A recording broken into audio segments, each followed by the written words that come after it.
Merhaba, bugün sizlere deney yapacağım. Umarım videomu beğenirsiniz. Hemen başlayalım.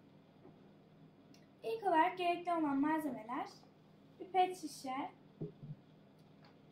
çeşme suyu, benim kabım bu şekilde, ölçülü bir kap, 250 mililitre, bıçak, makas, 2 tane lastik, çatal, bulaşık deterjanı ve sargı bezi. Bunlar gerekiyor. İlk olarak işimize şişeyi kesmekle başlıyoruz. Şişemizi kestik. Bize lazım olan kısım bu taraf. Kapağını çıkarıyoruz.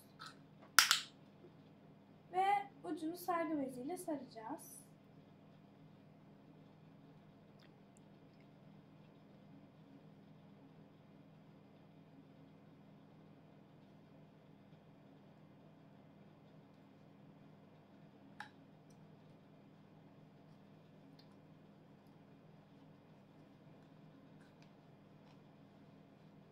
Ve lastiklerle bunu sabitliyoruz.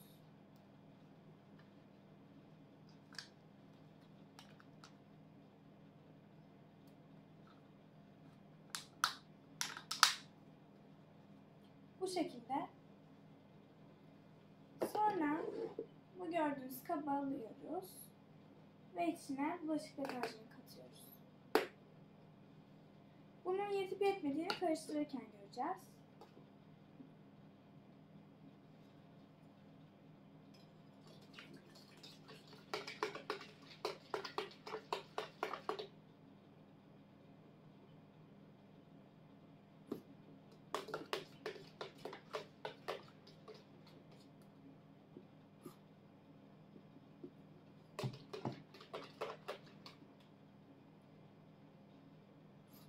Yeterli bu kadar. İyice karıştırıyoruz.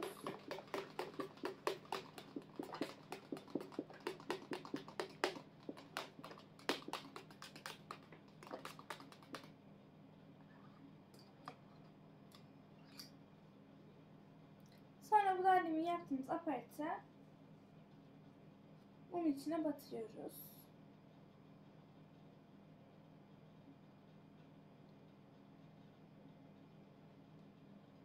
Deneyimiz bu kadardı. Şimdi sonucu görelim.